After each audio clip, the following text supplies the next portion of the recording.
Welcome to the podcast, ladies. Today, I have the absolute pleasure of interviewing Yaya DaCosta, who is here with me today to share her ecstatic birth story. She is also a doula and an actress in Hollywood who's been in many films, such as The Lincoln Lawyer, Our Kind of People, Chicago Med, and many others. So welcome to the show, Yaya. Thank you so much for having me. I love the connection that we made around this topic of pain-free birth. It's something that I've been very passionate about for a long time, and I just love meeting, fellow believers and sisters in the movement. So thank you for exactly. Oh, it's my honor, and I so appreciate and value your time here and sharing your story and your experience in this as a Black woman, bringing a voice into this conversation, because it's just something that I think, well, all women need to hear positive birth stories.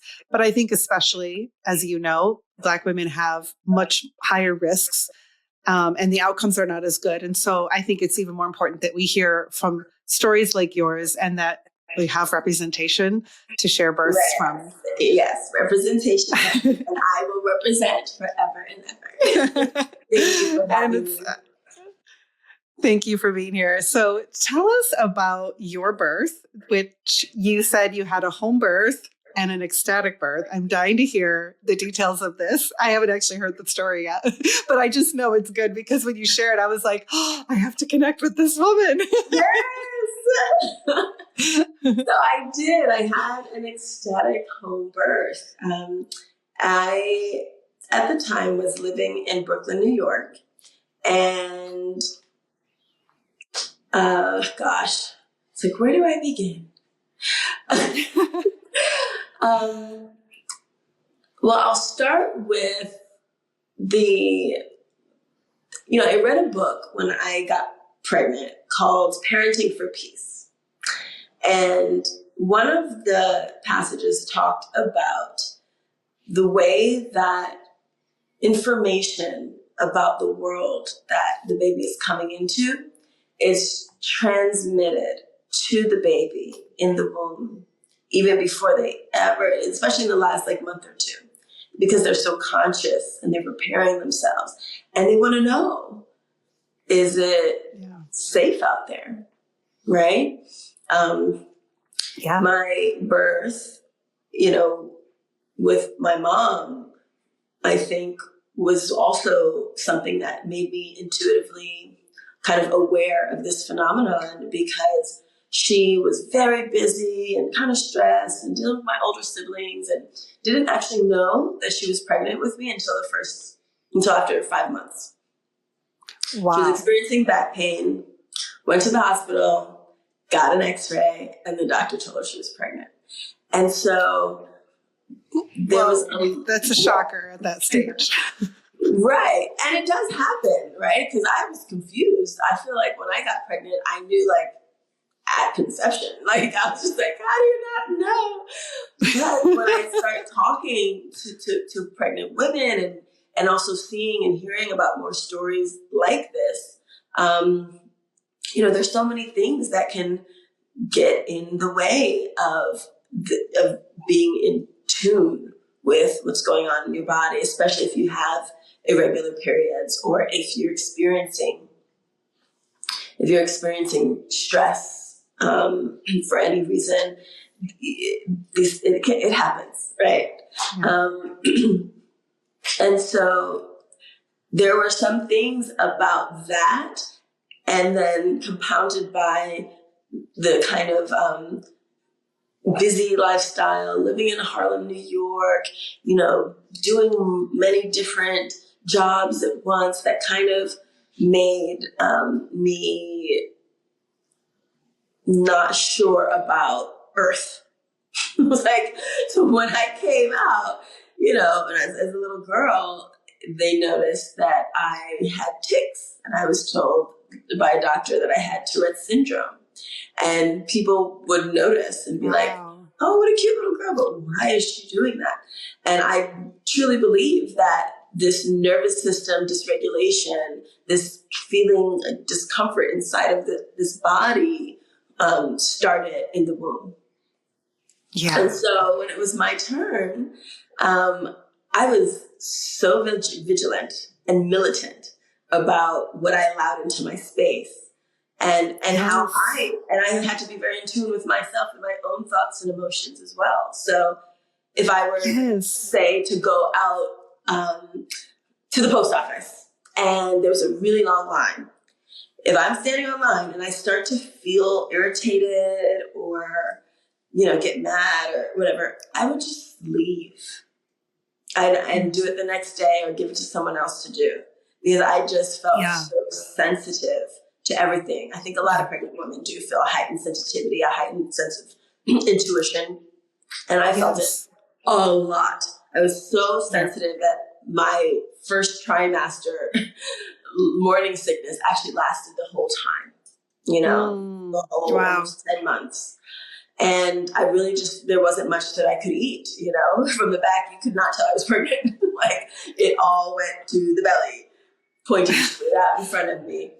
And so that hypersensitivity, to smell, like living in New York City, which stinks, having to be on the lookout for piles of garbage, or even restaurants that were having smells waft out. I'm having memories of the smell.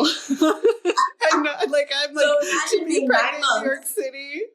No, thank you. In New York City. So just imagine, remember that feeling, and then be 9 months pregnant, and then prepare yourself every single time to have to hold your breath and run past it. I would just not want to go out. I could not breathe outside. Right. Why did you go outside? Right. And I honestly, I didn't go outside that much. I did one job. The whole time I was pregnant, because after I started showing as an actor, there was not much that I could do. But I did play a pregnant woman. And it was in a What movie was that in? We'll have to look it up. It's called And So It Goes, with Michael Douglas and Diane Keaton.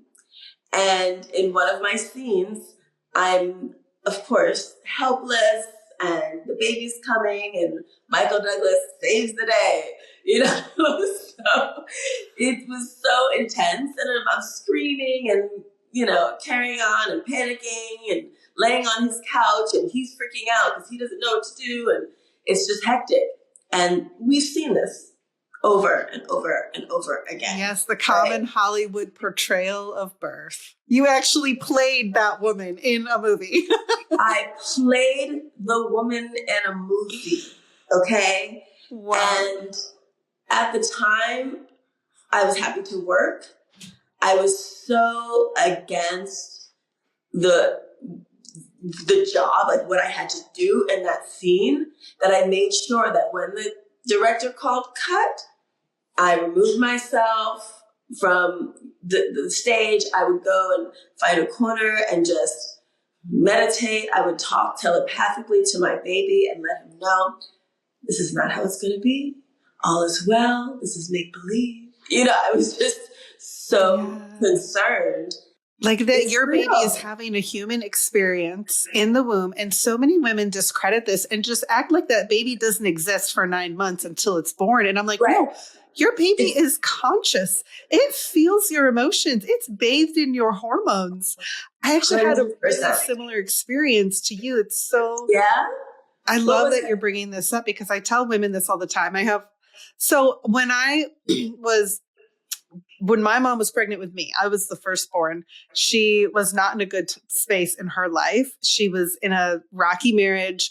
They later got divorced. She got divorced from my dad later, and depression, anxiety, didn't want to have a baby, didn't feel capable of being a mother. And so for the first several months, she didn't want a baby. I didn't know this though, but I grew up my whole life thinking something was wrong with me. I had extreme colic. I was sensitive to everything as a baby. I even had seizures as a toddler. I was hyper aware of those energies, and have always had this perception of people don't want me.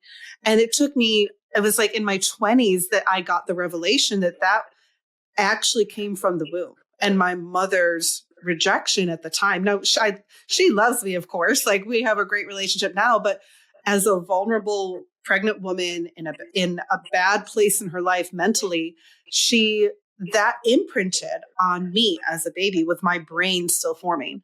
And so when I was pregnant with my first daughter, like you, I was so intentional. And I read a book called The Secret Life of the Unborn Child that talked all about this topic and how babies' brains are imprinted with mom's hormonal, emotional, like, experiences. And it just told these mind-blowing stories. And I was like, and it's not happenstance, right? There's a reason for it. Yeah. Because as that information is getting downloaded and imprinted on your baby, they're preparing themselves for the type of earth that you told them that they were coming into. So if you're stressed out, they're making beliefs about, is this safe? Is this world safe, or is it dangerous? Do I have to protect myself? Will people love me and protect me? Or do I have to guard my heart in every room I walk into? So and you can see it if you pay attention, to mothers who you might support or know, or family members, and remember their emotional state during their pregnancy, and then watch the child's personality develop. Watch how they, I see it. I see it so clearly all the time with my own child. Okay. During my pregnancy, I went on silent meditation retreats for either 7 or 10 days at a time, where there was not only no speaking, but no eye contact with other meditators and participants. We would literally just go, if it was time to go eat our food, we would do so quietly, alone. Then when it was time to, get the teachings, teachers would come in, they would speak, but there was no talking back. There was walking meditation. We were out in nature. I mean, it was just blissful. That's how in tune, that's how quiet, that's how still I knew that I needed to get in order to have the birth that I wanted, because I was very clear that I would have a home birth. And even though my dear midwife would remind me, I guess because a lot of people need that peace of mind that, in case anything happens, this is our transfer hospital. And I would say, okay, thank you. Great. Good to know. Thank you. But I knew that that was not an option because, I was committed. And so I knew that I needed to do everything that was within my power. Obviously, things come up, right? Sometimes conditions don't show up on ultrasounds. Sometimes there are things that we don't see or know or can't preempt. And still, intuitively, I knew that I would be birthing at home. And so I also knew that these Hollywood scenes, these stories from our grandmothers and aunties and mothers of that was the worst pain of my life. And don't you know that you're lucky that I didn't kill you because you almost killed me. And I mean, the things that are said in the culture about the process of birth are so crazy. And we hear them and we hear them and we hear them and they're repeated. And every single movie has the same woman screaming that I played. And so if we think if those programs have been programmed and running your entire life, and you think that by taking one birth class, one weekend, 2 weeks before your due date is going to undo that, good luck. I knew that for me, I had work to do because it takes time to reprogram. It takes time to excavate all the trash that other people put there and to tune into your own voice, your own desires, your own commitment, your own wisdom, your own inner knowing, your own ancestral wisdom, right? Because we've literally been doing this since the beginning of humanity. Yes. So I did all my retreats. Girl, I'm getting goosebumps. Yes. Did it. So I was excited. And my midwife was lovely. She had done thousands and thousands of births, right? She was expert. And even she had not seen a birth like mine. I, on the day, woke up to a mucus plug. And I was like, oh, cute. I think it's happening. And immediately, the way Cute. That is the best response to a mucus was plug. like, oh, cute. Like, oh, I know what this is.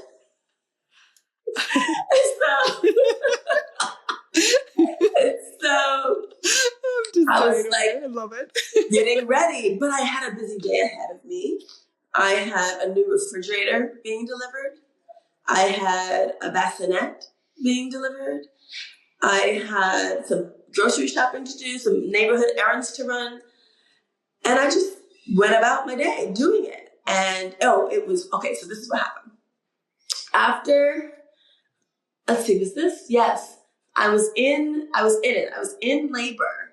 And my midwife would call to check on me every once in a while. She's like, okay, I'm just checking on you. I'll know when to come over based on, I can hear it in your voice. I'm like, okay, and the waves. That can be deceiving, as I've learned. You can't always tell. You cannot always tell. In her experience of thousands and thousands of births, that was her truth, which is why she was caught by surprise.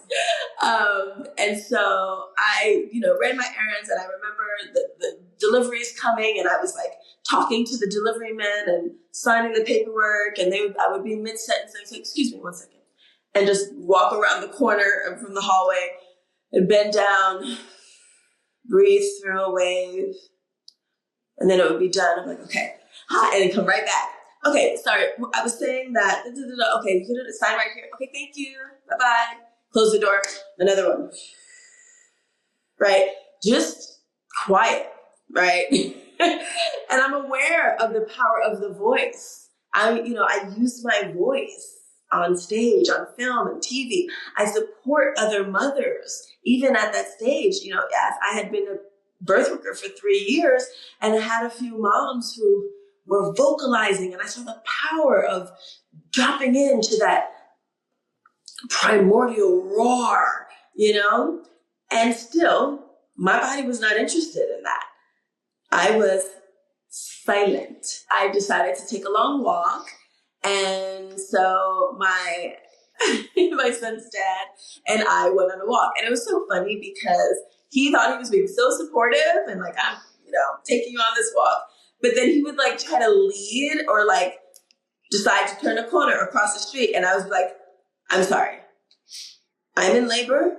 I'm going on the walk. You're coming with me. You follow. Like, I'm crossing the street. I'm pausing. I'm turning the corner. Like, I'm leading the walk. Like, it was just because I think he could tell when the waves were happening. And he'd just be like, come on, we're walking. And I'm like, you can't see that I've been having a contraction, which I call waves. But he couldn't. Like, people really didn't know unless I like bent down really low, Some women knew. I do remember. Because you're not acting like the crazy pregnant woman in labor. Exactly. I wasn't acting like what they expected. And there were 2 elders that walked by me, I remember, and this moment tickled me so, where they were talking and they paused and looked at me and one said, she got to have that baby right now. So, She knew. But I think after some time, he may have decided to go back for some reason. And so I remember being by myself, and I had one more thing to get from the store. And that was from the health food store, and it was valerian root, because my midwife suggested that I take some to help me sleep through the night so that I had enough energy to, keep pushing through in the morning. While I'm in the store, I felt them intensify. I would, again, keep doing business as usual. Hi, how are you doing today? I'm great. Is this all? Yeah, this is all. Excuse me one second. And then bend down in a squat, wait for it to pass, and then stand back up. Okay, thank you. How much is that? Okay, have a good day. Just like, I was just business as usual with a few, low squats every couple of minutes. So by the time I get home, I call my midwife, and I'm like, they're very, very close together. I think it's happening. And she's like, I can usually tell you really don't sound like it's happening today. I think, just take the land route, get some rest. But let me come by and blow up the pool just so it's ready, just in case. So she does come. I realized that I was dehydrated because I felt warm to her. And she was like, well, a fever is a possible sign of infection, so we may have to transfer. And I was like, okay, thank you. Because I wasn't able to keep anything down. I had my teas. She was Chinese. I had like their herbal teas. I had my herbal mix with the red raspberry leaf and the ostra and the nettle and all the things. And I would drink it and throw it up. I couldn't keep anything down. So she gave me a little saline, which helped just I guess bring my temperature back to normal. And she was preparing to make a phone call in case we needed to go anywhere. And so I asked her I was in the bedroom on the bed, and I just asked her I said, didn't you come to blow up the pool? Do you mind doing that first? Because I just want to be alone for a second. And so she left. As soon as she left, it started. Like, it was so intense where I started to feel that the pressure on my back. I started to feel like the bones just like bust open. Of course they open gradually, but at that moment I was like, oh, now we're really open. And I started moving, and I was on my knees and I was like belly dancing on the bed. There was a mirror on the closet in front of me, and I was just like swaying. And there's a sound that my midwife imitated later. She was like, yeah, the only sound that you were making was like, like this, like vibrating giggle moan.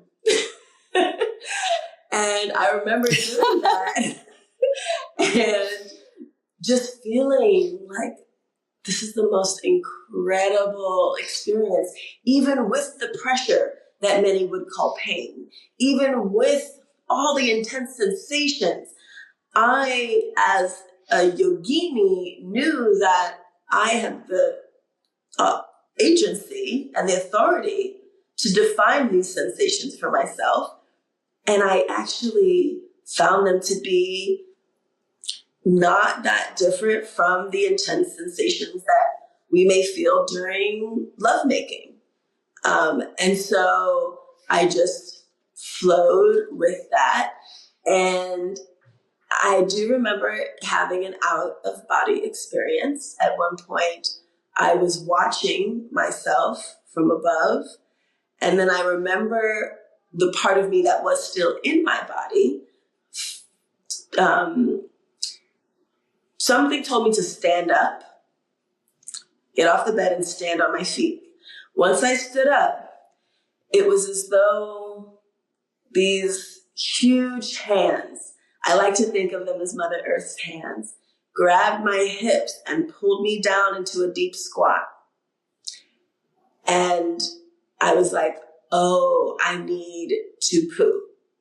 And so I yelled out to his dad, can you bring the sitz bath, the ball, something? I can't make it to the bathroom. The bathroom was like 6 feet away, but I knew that I was like, I'm not going to make it to the toilet. So just bring something. And of course, it wasn't poo. It was my beloved child.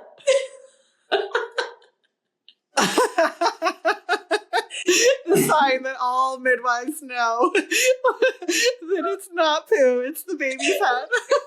Right? It's not. It's never poo. Sometimes, there may be poo that comes with it, but it's the baby. Okay? So, sometimes that comes with it, yes. So it sounds like you were in pleasure almost. It was both. It was, and I call it intense pressure and ecstasy. Because it was definitely more than pleasure. It was more extreme. You think about extreme sports, we can't use small words to describe this experience. It was very intense. And I understand, and I understood in the moment how others would experience this intensity. call it pain and then experience it as pain and probably experience more pain. But because I was almost like a surfer, kind of, goes with the waves, I rode them intentionally and was almost playing with them, and because of that mindset, it was ecstatic. That's the only word, I have, like, or if there's another word bigger than that, it was that. And so, Wow. yeah, It is hard to use English words to describe birth. It's like, until someone goes through it, then they're like, oh, I get it now. Why it's so hard to describe, because they have this out of body experience. They have all these intense sensations, and they're like, I get it now, Karen.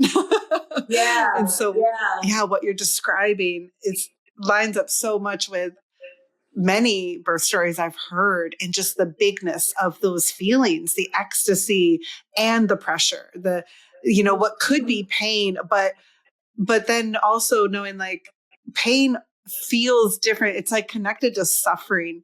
And yes, it can be painful, but in those moments where there's ecstasy, it's like the other sensations are like irrelevant sometimes. If there is even pain, it becomes irrelevant. And it's like the ecstasy and the dopamine and the oxytocin takes over. Yes, the pain becomes relevant if it is even there, and it just kind of like fades away into the background, but it's this intense sensation. And that's why I love asking women about it. Like, what did it feel like to you? Because everyone has different experiences. No two are the same, and that we use different words and language to describe it. And I just love creating this open discussion for it, that it can be so many different things.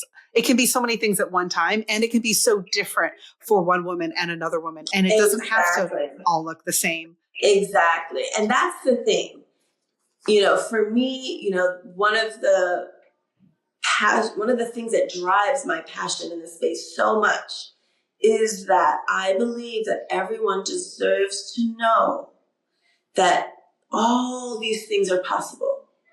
And that's the piece of education. That's where education comes in. That's where sharing positive, beautiful, healthy stories comes in, because like I said before, if the old programs have been running for so long, it's going to take a lot of support to make these new ones feel real and possible for you. Yes. And I know that if anything is possible for another human being, it's possible for me as well. You got it. That's it right there. And that is exactly why I sit here interviewing women, because I want them to know exactly that. Is that, hey, if it's possible for Yaya, it's possible for you. Yeah. And that's why it's so important to share our birth stories as women. Absolutely. So tell us the next thing. What happened next? You're like feeling that baby's head. Once I dropped into the squat, the little bowl came, and I involuntarily, naturally pushed and grunted. It was one of the other first sounds I made that wasn't a giggle.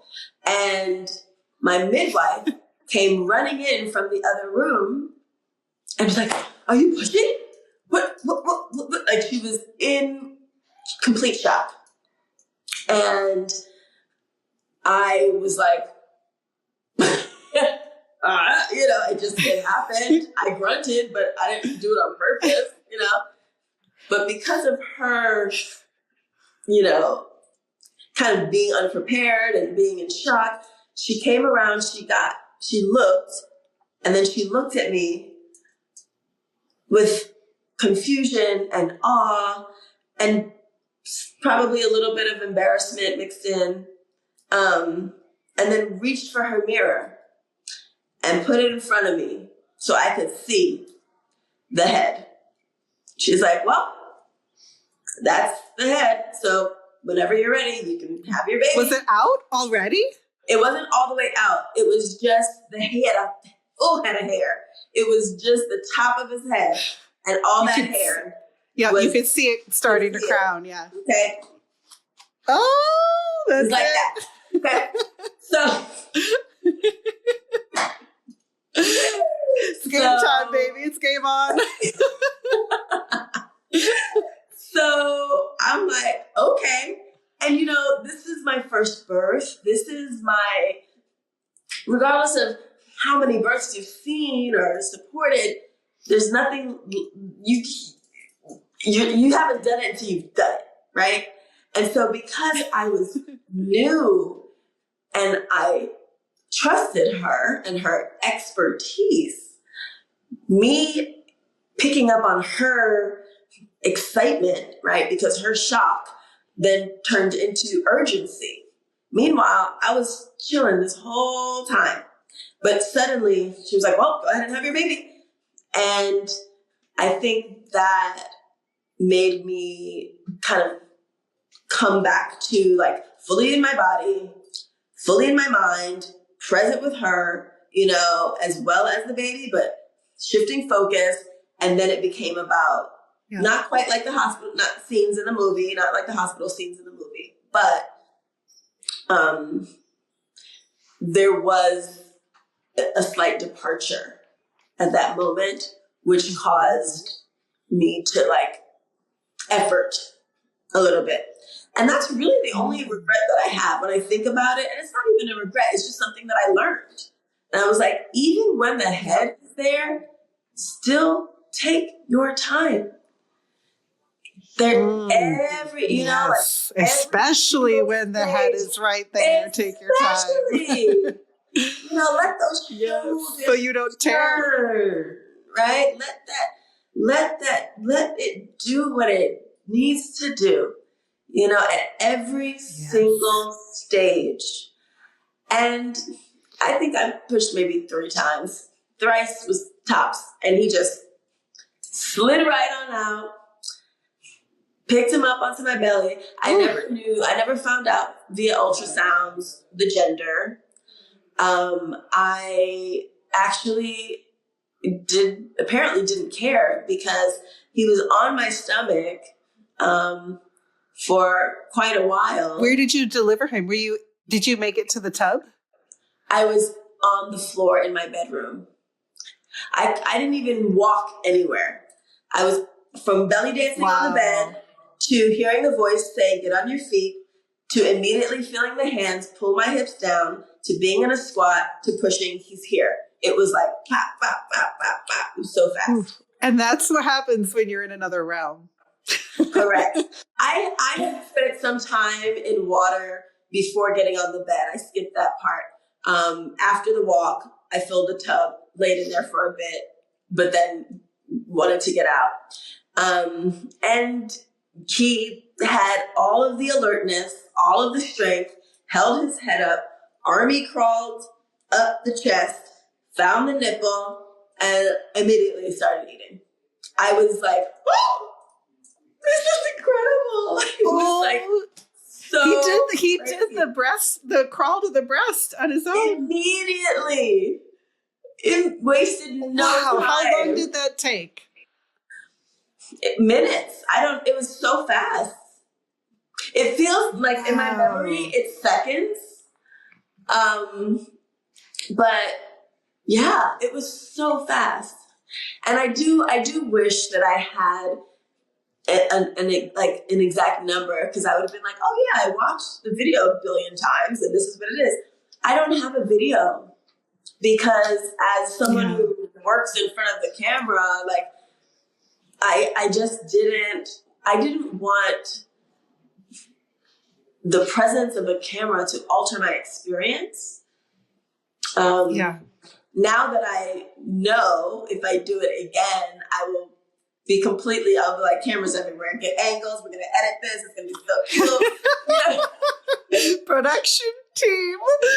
Yes, I'm like, because I know that I'm going to be dropping in so deep that it won't even matter. Yeah, and time is irrelevant, yes. Yeah, and even in my acting, I drop in and the cameras disappear, right? Yeah. And that's nothing compared to the depth that I drop in childbirth, right? So now I know I'm good. It is an out of body experience. At that time I just didn't want to risk it. But I love that the breast crawl, because it's so physiologic that babies are drawn to the nipple. And for those who might be like, what does that mean? Like, babies can crawl before they develop the actual skill to crawl. When they're born and they're put on mom's belly, they can actually use, it's kind of like the rooting reflex with their head to like make their way to the breast. And it's this incredible physiological instinct that they can actually self-latch, and it creates so many amazing like synapses in their brains that activates so much in their neural pathways. And so, but most babies are never given the opportunity to do that. We're like trying to micromanage the birth, and we're micromanaging breastfeeding, and they're rubbing the baby down and separating mom and baby. So I just love that you had that experience and were given that experience, whether, by God or, that your midwife even facilitated it, because it's so rare, but also so beautiful. And sometimes I've heard it takes some time. Yeah, I definitely created the experience, co-created, right? Yeah. Co-created it with the universe and God. I think that my midwife had to, at some point, just take a step back, because she told me later that she hadn't witnessed a birth like mine before. That was so lovely, like from the sounds that I was making to, her surprise at the way I was talking. Because I was talking, I was very dropped in. And whenever I did need to be in this part of my consciousness that can respond to a question, which I remember resenting. I'm like, she would ask me a question and, and I'd be like, stop talking. My brain doesn't work the same in labor. Like, your friend is in the kitchen making some lasagna. Do you want some? Thank you for letting me know. I will have some. When I'm ready, I will let her know. Like, it was just so fighting for my life to stay dropped in, fighting to stay floating above, fighting to stay in this experience that was so gorgeous. And then people would ask me questions. I was like, So because of all these things, I think she just was like, let me sit on my hands, and that's can be figurative or literal. But in, later years, I started apprenticing with traditional midwives, and that sitting on the hands thing is a real skill, because I think even midwives, one of the most important skills a midwife has. And a lot of them are influenced by modern culture and the movies and the practices of doctors and things. And so they feel like in order to be of value, they need to step in and they need to touch and they need to pull on the head and they need to do all these things. And I think it's, unfortunate, because it's so much happens in the stillness, so much magic. It's the most sacred thing that a human being can do.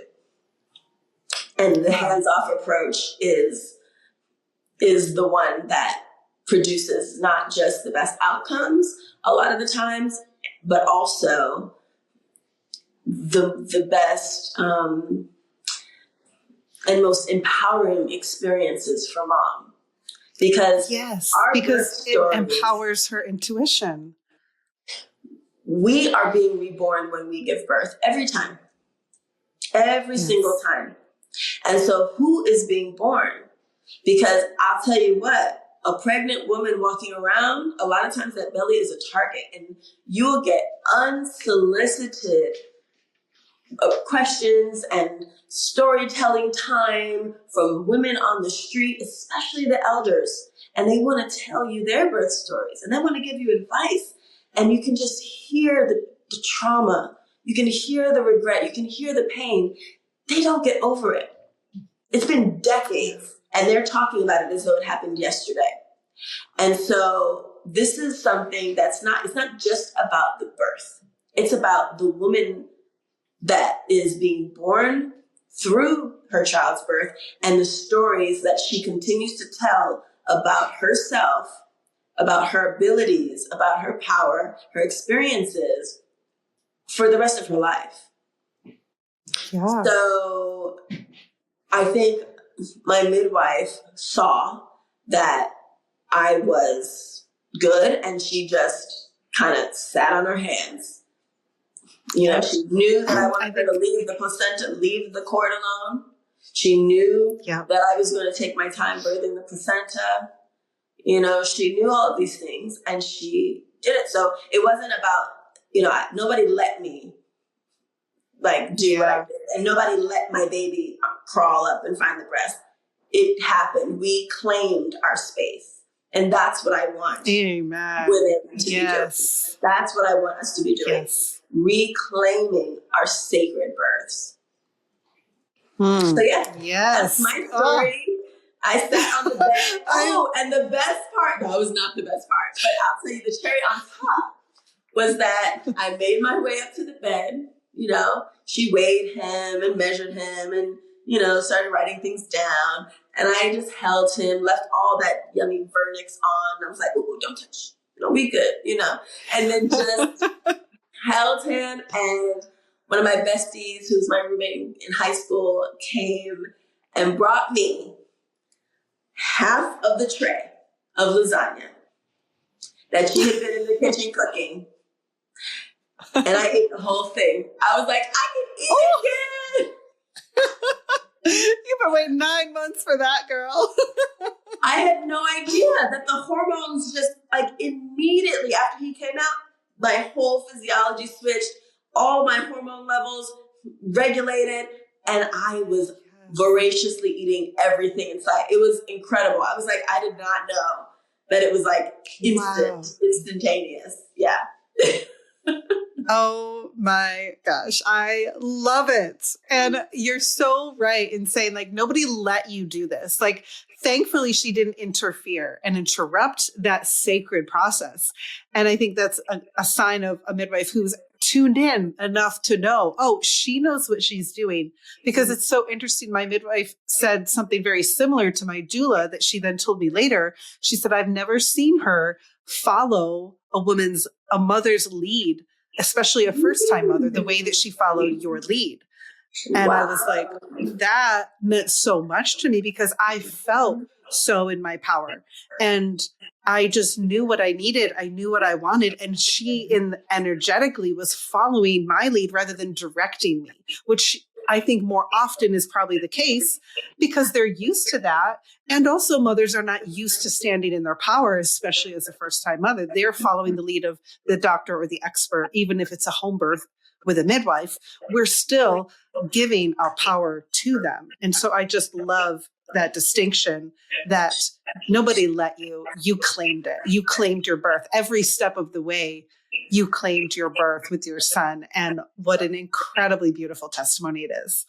Yeah. And the last detail I'll say was that, you know, because we had this telepathy going ever since, you know, even before, but definitely strengthened during the shooting of that film, was that at one point, because my midwife felt me and said I was warm and gave me the saline, she did say that if my temperature didn't go down, that we would have to transfer. And at that point, I started speaking to my baby and let him know that it was time, you know, because that was not an option. And that's when it revved up. And he came. How long was your birth? Do you know? Well, I prolonged it because I was running errands. You know what I mean? But or you were just doing life. Maybe it didn't prolong it. Maybe you were just going about your day. Well, I do think that if I had nothing to do and I had dropped in the way that I did in the evening once everything was done, because it was really just like turning on the light switch. I was like, okay, everything else is done. Now I'm here. But if I had nothing to do and just mucus plug came out in the morning, I'm going to take a long walk, come back home, get in the tub, drop in. I'm 100% sure he would have been born at a different time and he would have had a different birth chart, maybe, I don't know. But because of the busyness, and this is real, because like if you look at what they call in the medical industrial complex failure to progress, right? Mm-hmm. A lot of times birth is stalled because of outside circumstances, right? Yeah. Even just the drive to the hospital. Yeah. The checks, the drive, the interruptions. The registering, the sitting, waiting for a wheelchair, which no one needs, but okay. The paperwork. Dear Lord, the paperwork. All these things. It's a constant string of interruptions. Right. And so that's not, those are not optimal conditions to drop in. Yep. So your body's going to hold off. And so even though I wasn't in the hospital, I created similar conditions, similar interruptions, because I was like, no, I got this to do and this to do. But then once that stuff was done and I dropped in, it was maybe 3 hours. Wow. It's amazing that the body knows. It's so wise. It knows when you're safe, when you're in a different headspace. Yeah. And then it opens and releases. When supporting women, and even just like you mentioned, like the medical industrial complex. And I know like there's so many problems within that we probably both see, but particularly for Black women who are birthing inside of the medical industrial complex and seeing the outcomes being horrendous. I mean, already our birth outcomes in the US are abysmal compared to other first world countries. And then on top of that, we have Black women having a 3 times higher maternal mortality rate, which is such a heavy topic to talk about, but also a really important one. And I want to ask you, as someone working in this field, as a Black mother yourself, what have been some of your takeaways and some of the work, your passion, and what you're doing in this field to bring awareness to this topic and support women? This is such a huge topic, and it's been talked about in recent years more and more. And it's exhausting reading the same article over and over again. And the only thing that has changed recently in the newer studies is that with all of the, legislation, on its way to being passed, with the organizations being created to deal with this issue, with the articles being written, and the, increased number of doulas receiving certifications and being allowed to benefit from health insurance and all this stuff does not address the underlying issues, right? It's very common, right? These things are just like everything else that the medical industrial complex prescribes. It's a medication for a symptom, but we're not getting to the root of the problem. Why is the system sick? When did it start? How do we get rid of it, right? And so for me, if I'm in an environment, right, if there's mold in a house that I just bought, I'm moving out. I'm not going to sit here and continue to be sick because it's my right to live in this house. No, I'm going to find the house for me where I can feel healthy and be my best. So in the recent studies,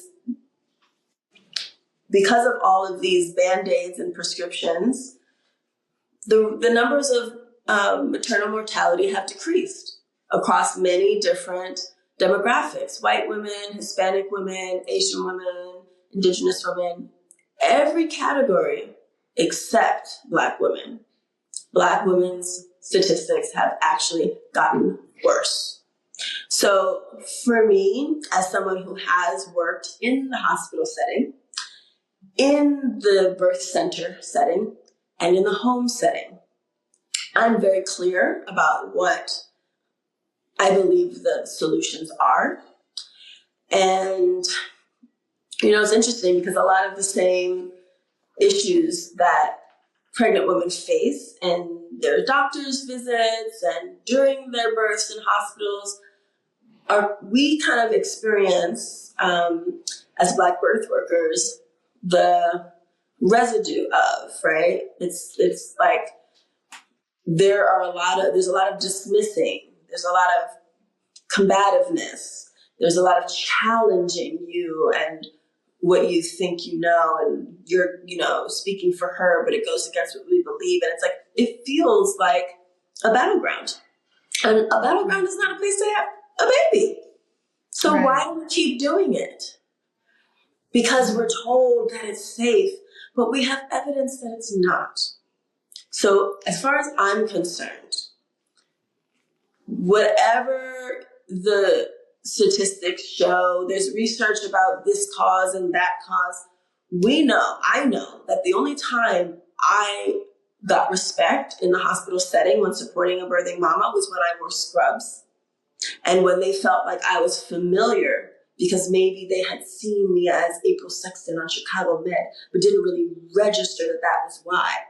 They had to feel like I was one of them to allow me the space to do my job.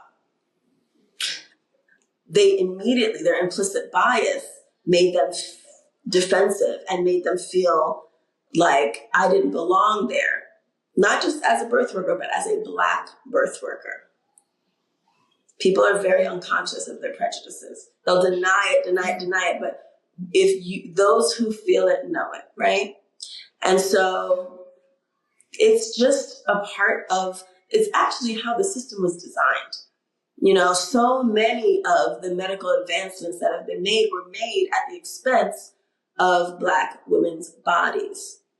Yes. No anesthesia. Yeah, the experiments. Right. No it's medication, a horrible history. Sterilization. So much evil acted out on our bodies without our consent or knowledge. Yeah. So I just don't understand when people say, "Oh, you're so brave to birth at home." I say, "Maybe you're brave to go into a war zone." Yes, into a place that's how I felt. That was never, and to go into a place that is not and was never meant to be supportive to us. Mm-hmm. I don't know if it's brave. It's not smart. So obviously, the hospital system is there for a reason. And when we have those rare cases where it's necessary to have a belly birth or someone elects to have one, that's her choice.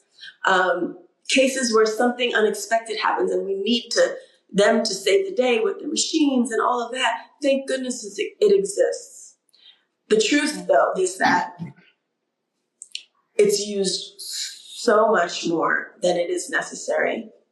Mm-hmm. And that a lot of the comments that doctors make about having saved your life and thank God your baby made it out alive because the umbilical cord was wrapped around their neck and all these things. A third of babies are born with the necklace. Like, it's fine. It's normal. It happens. Just take it off. It's like, but they'll tell you anything so that you feel like you did the right thing. They saved the day and they had to do all these interventions. Yeah. A return to traditional midwifery, a return to the wisdom of the granny wives that birthed the entire world from the beginning of humanity is the answer. And so whether that means that you're going to find someone who has that wisdom and comes with you into the hospital setting, if that's where you feel safe, cool.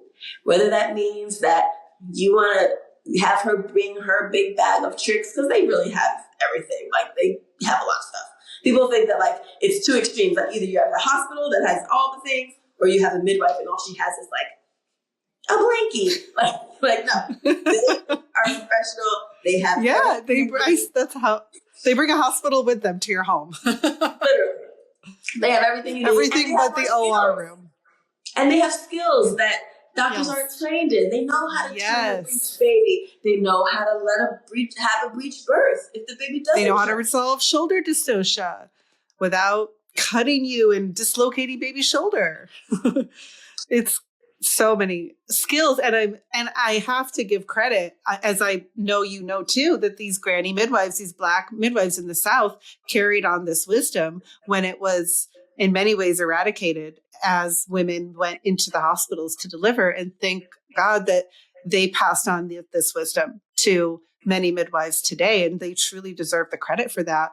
And it's so sad to me that any woman, because hospitals still, I believe they serve a purpose. I believe that there's many women that need to birth in hospitals for whatever reason. They might feel safer financially, or maybe they have some medical condition that might need something, or their baby does. But no woman should ever have to fear for her life or the risk of some extreme complication at the hands of medical doctors or medical negligence. And unfortunately, that's still the reality for many women today. And you're right, the system wasn't built for us. It wasn't designed to support physiological birth, period. And that's the larger even issue. And then looking at the disparities that exist, I know there's many nuances and many reasons for it. I just so value and appreciate you bringing this conversation to light, because it is such an important conversation to have and to address, because women deserve better. Black women deserve better. White women deserve better. All women deserve better care. And there's really no excuse that we have the outcomes we have in this day, in this country, that we're seeing the poor maternal outcomes. And I was just looking up some of the statistics on the ACOG website, which is like the gold standard for all obstetricians in this country. They set all the policies, and the education and train, are involved in pretty much managing and setting the tone for all obstetric doctors and how women give birth in the system today in the US. And they had some alarming statistics on there regarding maternal mortality, which is looked at based on maternal death. So that is like the canary in the coal mine when we're discussing anything related to maternal birth and outcomes, is looking at these maternal death figures. And they said that like the rates have gone up. I know they also went up during COVID, which is not surprising, but scary. And like you said, the Black death rate it got worse. But they said that within the last year, like last year after COVID. Yeah, like now. So we're not going the right direction, at least especially for Black maternal health. And one of the things that ACOG said was that 80% of the deaths they believe are preventable, compared to 60% that were reported, I believe, in 2019. And for them to admit that, they're the ones, means that it's actually probably about 95%. Yes. And it's like, at least. What is going on? Like, this is, if 80% plus of these deaths, according to the ACOG, are preventable, why aren't we preventing them? Like, there are so many. That's a great question. Why aren't we preventing them? Because it's not beneficial to the system to prevent them, because it's not financially beneficial, right? The monetization of birth is also the issue, right? How much do they get paid for belly births versus natural?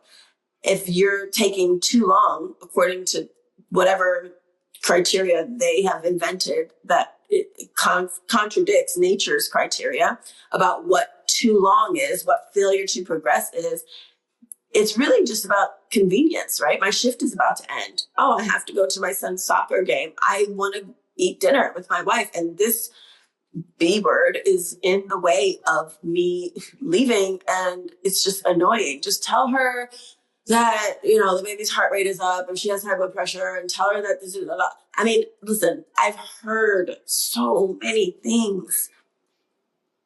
Having played a nurse on TV, do you know the insight that I got?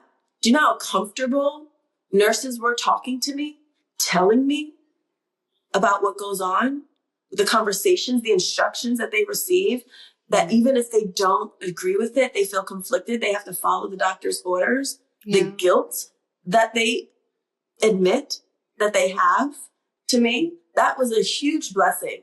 Is that, in some instances, I felt like in my scrubs, as a mixture between Yaya and April from Chicago Med, I felt safe enough to them to tell me their business, to tell me their secrets, to tell me that they've been working in labor and delivery for 15, 20 years and have never seen a natural birth, to tell me that they watched in awe and I'm like, I didn't really do anything, but let her do her thing. Right. You just got out of the way. Isn't that the point?